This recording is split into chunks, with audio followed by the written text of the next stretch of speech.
From Hollywood, it's time now for... Johnny Dollar. This is Harry Branson, John. Hi, at Harry. the Philadelphia Mutual Liability and Casualty Insurance Company. I said hi. How are you? Oh, yes. Well, I'm fine, thank you. But that's beside the point. John, this thing has me terribly upset. Comes the day you aren't upset over something, Harry. It'll be a miracle. What's it all about? Can you come down here to Philadelphia right away? Don't see why not. But now what seems to be... If you can clear up this matter, I shall be eternally grateful. $985,000. Wow. For what, Harry? Of course, anyone, any criminal, that is, could be suspect in the theft. Theft of what? But the murder, it doesn't make sense. What does it? What do you think, John? What do I think? Look, Harry, you haven't yet given me... What possible reason could there have been for firing the shot that... How about the butler? What, the butler? Of course, I never thought of that. John, what butler? Oh, I'll be down to see you, Harry. Goodbye. Wait.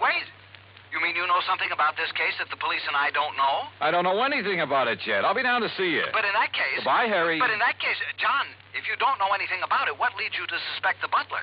And what butler... John, you have me all confused. Then that makes us even. Bye. But, John... So help me. If it weren't for the big fat expense account I can foist on Harry Branson, well, here we go again.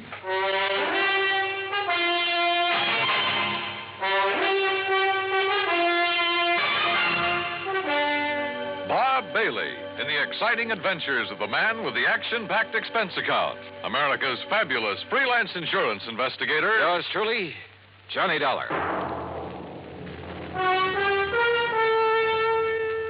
And now, Act One of Yours Truly, Johnny Dollar.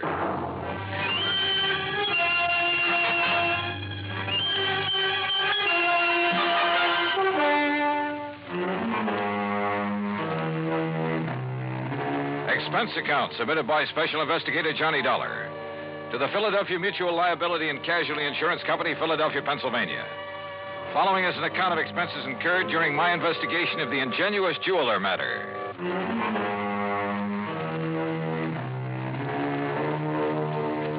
Expense account item 1, $32.70, train fare and incidentals, Hartford, Connecticut to Philadelphia. Cab to Harry Branson's office on Walnut Street. I found him sitting at his desk, his head in his hands.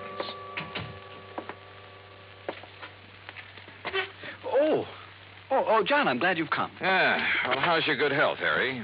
My health? Wait, as a matter of fact, it's fine, although I did have a touch of laryngitis last week. I could hardly speak about it. John, why do you always try to take my mind away from matters at hand? I simply asked Particularly something as important as this. All right. As what? The Beaufort collection, of course. Beaufort? Oh, yeah. Seems to me I've heard about that.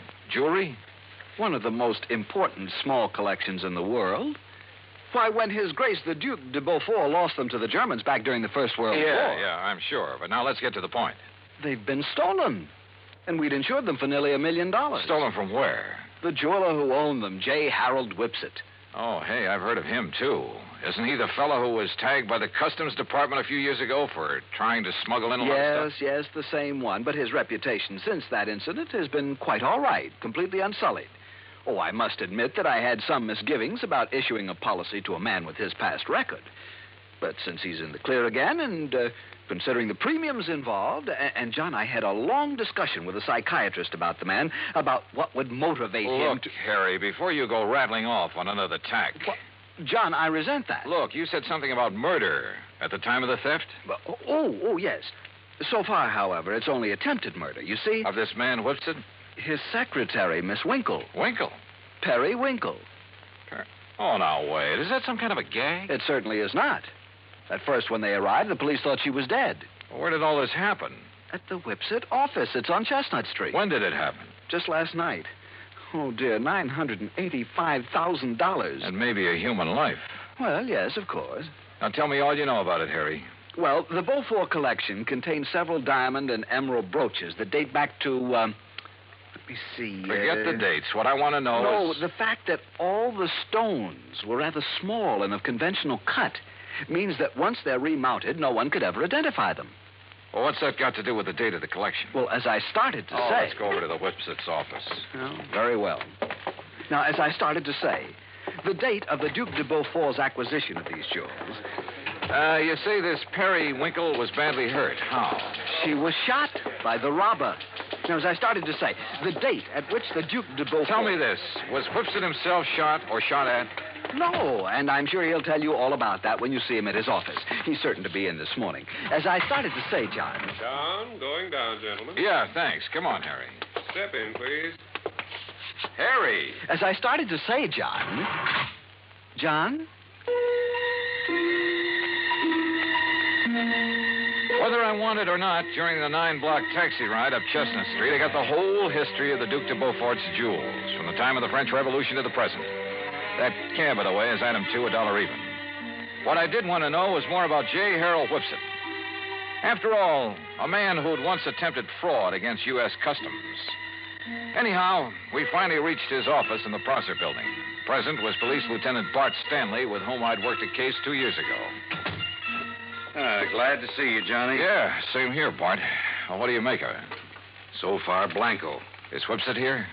One of the boys took him down for some coffee. He needs it after what happened to him last night. The Beaufort jewels, huh? Yeah. Yes, I told Mr. Dollar all about them, Lieutenant, how the robber took nothing else, how the jewels themselves came into being, how back in the Harry, 18th... we've got work to do here. Well, after all... Now, look, Bart, this man Whipsit, his reputation in the past... I know exactly what you're going to say. I might have thought the same thing, Johnny, if I hadn't seen exactly what happened. Tell me what did happen. Lieutenant, you look very tired. Yes, Mr. Branson, I am. After all, having been up all night on this thing, suppose I bring Mr. Dollar up to date. Well, sure. Oh, no, you don't. I want to find out now, not next week. John. Go ahead, Bart. Well, Whipsit and his secretary, Perry Winkle... Isn't that a name? Yeah, sure is. Where is she, by the way? Jefferson Hospital. Anyhow, they were here very late last night working on the books. Came a knock on the door. Whipsit opened it. This man barged in with a gun and demanded the Beaufort collection. And? Well, Whipsit argued with him, finally gave in when the guy threatened to shoot him. But Miss Winkle made a dash for the door. The intruder let her have it, held the gun on Whipsit, tore out the telephone line, then locked him in and disappeared. And that's it. Wait a minute. How could he lock Whipsit in his own office? This lock opens from the inside. With this, Johnny. What? This little rubber doorstop? That's right. But I don't I'll see... tell you how he did it, and why this little rubber wedge is absolute proof that Whipsit couldn't possibly have rigged this whole deal.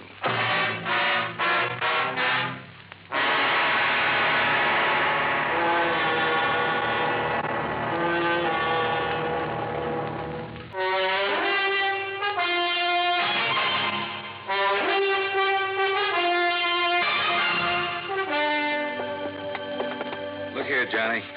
This door. What about it, Bart? Well, this is a real old building. All the office doors open outward into the corridors. See? So? All right. After the robber made Mr. Whipsit hand over the jewelry, he shot the secretary, Miss Winkle. Then he yanked out the telephone, beat it, and slammed the door on Whipsit. But you said locked him in, and I don't see how... Look, with this little rubber wedge, the door opens outward, right? Don't you see, John? Oh, wait a minute. Sure, of course I see, Bart. Sure. He simply jammed the doorstop under the edge of the door from the outside. Sure. So the harder Whipsit pushed against the door, the tighter it jammed. When the telephone knocked out, all he could do was bang on the door and holler out the window. That's what tipped you off? The policeman on the beat down on Chestnut Street heard the shot and then the yelling. By a stroke of luck, I pulled up in a prowl car just about then. I see. We came tearing up here and found out how somebody locked Whipsit in his own office. Whoever did it, Johnny, must have cased the joint to know about the doors opening outward. Yeah. Makes any suspicion of Whipsit himself. Well... Yeah, it makes it look a little silly. Anyhow, he was pretty much beside himself, more upset over the girl lying there with a slug in her than he was over losing the collection. Any idea what kind of a gun was used on her? The hospital sent the bullet over to the lab. It was a .38 special. And she was in pretty bad shape, huh? Well, we thought at first she was dead. So did Whipsit. Could he give you a description of the assailant? Yeah, but it's not much help. Could apply to 500,000 men in this big city. What about fingerprints? None. Guy wore gloves. Has the girl been able to tell you anything at all? She was unconscious, Johnny. Has been ever since. I'm afraid it's going to be curtains for her. Oh, too bad. She's over at Jefferson, you say? Yeah, but there's no point in going over there. Even if she came to for only a couple of minutes, she might be able to give us something to go on. What could she tell us that Whipsit hasn't already told us? Well, we're back, Lieutenant. You want Mr. Whipsit to stick around? No, I guess not, Conroy. I took him over to a place I know on Pine Street and poured a couple of stiff drinks in him. He needed them. And you too, Conroy? Oh, now, Lieutenant. Mr. Whipsit, this is Johnny Dollar, insurance investigator. Mr. Dollar. How are you? You know Mr. Branson, I guess. Oh, yes. Oh, yes, indeed. And may I tell you, Mr. Whipsit, how dismayed I am by what's happened here. Thank you, Mr. Branson. It's been a terrible. It certainly has. $985,000. I was speaking of poor Miss Winkle, sir. Oh, yes, of course. Yes. Mr. Whipsit, this girl, Miss Periwinkle, she was your secretary. She was more than that, Mr. Dollar. I loved her. How is she, Lieutenant? Has there been any word from the hospital? Well, Yes, Mr. Whipsit, there has. And it's proof that modern medicine is a very wonderful thing. What do you mean, sir? Yes, John, It may take time, of course, a long time. Yes? As a matter of fact, she hasn't even regained consciousness yet. I see. But it looks as though she'll fully recover. Oh, I see. Well, I hardly need tell you how I feel about that. How glad I am. I told that little white lie to see what, if any, reaction I'd get. And I had a strange feeling that his words, how glad I am, were not quite true. Fortunately, neither Harry Branson nor the lieutenant questioned my apparent knowledge of the condition of the girl. Even better, the lieutenant rose to the occasion. well, as I see it, there's really nothing further we can do here. You look like you could use some sleep, Mr. Whipsit. And Conroy and I'd better get back to headquarters, see if the boys have run down anybody who fits that description you gave us. Yeah, good idea. Let's go, huh? And Mr. Whipsit, you close up and go on home and get some rest. Yes, I will. Thank you. Thank you very, very much. You have no idea what a terrible shock this has been for me. Of course, you'll keep yourself available if we need you further. Oh, of course, Lieutenant.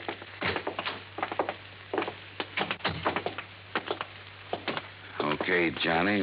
What was that all about? Telling him she'd recover. Yes, John, I almost interrupted. I was afraid you would. That's why I kept talking. Bart, I'm going over to the hospital. Oh, now look, If Johnny. there's only one chance in a million of that girl regaining consciousness, I want to be there when she does. You still suspect Whipsit? Did I say that? Don't you see, John, the whole thing hinges on that little rubber doorstop. On the fact that he couldn't possibly have locked himself in with it. Branson's right, Johnny. Okay, then I won't go over to the hospital. Ring for the elevator, Harry. Oh, sure. John, what will you do? Call him on the phone down in the lobby instead. This is Dr. Kenworthy. This is Johnny Dollar, doctor, insurance investigator. I'm calling about Miss Periwinkle. Oh, yes. I was about to call the police. She's conscious now? She died, Mr. Dollar, less than 5 minutes ago.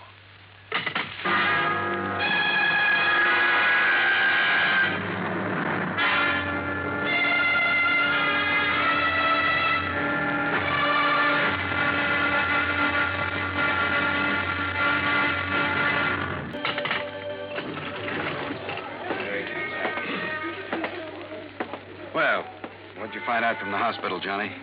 The girl is dead about 5 minutes ago. Oh, dear. And we've got a killer to track down. Now I'd better get on over to headquarters. I'll phone poor Mr. Whipsit. He left the building while you were in the phone booth, John. Bart, have you got a key to his office upstairs? Why, sure, right here. Let me have it, will you? Here. You want me to go up there with you? Why don't you go over to the hospital and see if Whipsit shows there? What do you expect to find up in his office, Johnny? I haven't the least idea. Why kid about it? I didn't have the least idea what I expected to find, or even what I was looking for. When I walked into the jeweler's office up on the 8th floor, I picked up the rubber doorstop, the one thing that proved Whipsit couldn't possibly have rigged the whole deal. But I somehow felt that if only that little wedge of rubber could talk. Then I noticed a funny sort of burr on one side of it. Just a tiny little rough spot, but it showed me where somebody had pierced a tiny hole through it. Why? After a couple of minutes of rummaging around, I found it. A piece of fine, strong platinum wire about 2 feet long. A wire that could be carefully slipped through the hole in that rubber doorstop. Well, Mr. Dollar. Well, what are you doing back here, Whipsit? If you don't mind my saying so, there was something about your attitude that I didn't exactly care for when you were here with the policeman and Mr. Branson. And when you left them downstairs in the lobby and took the elevator. Oh, I see you found it. Yeah, that's right. It was very smart of you, Whipsit. Thank you. Put this rubber wedge on the floor, just outside the door, with the wire on it leading under the door. Exactly. Then pull the door closed. Then pull the wedge into place with the wire. And the door can't possibly be opened from in here. You've locked yourself in. The more you push on the door, the tighter the wedge holds it. That's right. And you don't forget to retrieve the wire by pulling on one end of it. I suppose those are the gloves you wore when you killed Miss Winkle, so you'd leave no prints. Oh, then she's dead. How fortunate for me. And that's the gun you used? Yes. I'm afraid she was rather averse to my breaking down the Beaufort collection, melting down the mountings and secreting the stones at my home. And, of course, claiming the insurance money, but after all, nearly $1 million. Why are you telling me all this? Because, you see, this is also the gun that will kill you. After which I shall lock your body in this office using the doorstop again. It's a rather nice touch, don't you think? Is it? Well, don't you see? It's now a sort of a trademark of the completely unknown thief, the unknown killer of both the girl and you. Oh, now, wait a minute. Do you think if I found out how you did it, the police can't? Did they, even after their lab crew spent the whole night up here? Yeah, I guess you got a point there. Yes. Now, turn around, Dollar. Turn around. Well? You see, I'm going to have to shove this gun into your back to muffle the sound. Look, Whipsit. Unless you have a better idea. Well, I have. What? Oh, me. Oh, I suppose I might have known this whole thing seemed too easy. All right, Lieutenant. All right, Conroy, wrap him up. Right, Lieutenant. Hands out, Whipsit. Johnny, I knew you had something up your sleeve when you came back up here. Just wouldn't let me work it out alone, would you, Bart? All right, what was it? What did you find out that tipped you off? Oh, you'll never know from me. Huh? After all, I might want to use it to stump you sometime. Oh, now look, Johnny. Okay, ask Whipsit here. He just loves to explain things. At great length, too. At least it was long enough for you boys to get up here. I know something he's not going to explain his way out of. Let's go, Whipsit.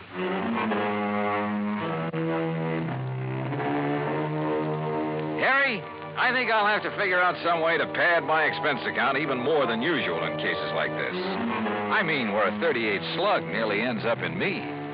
After all, fun is fun, a job's a job, but some of these laddies carry things too far.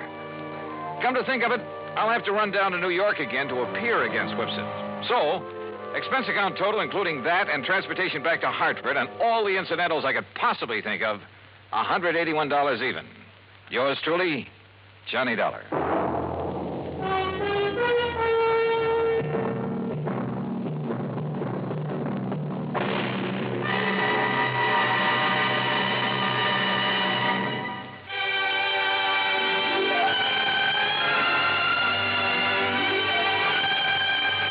Yours truly, Johnny Dollar, starring Bob Bailey, originates in Hollywood and is produced and directed by Jack Johnstone, who also wrote today's story.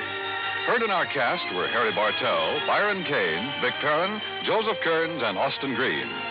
Be sure to join us next week, same time and station, for another exciting story of yours truly, Johnny Dollar. This is Dan Cubberly speaking.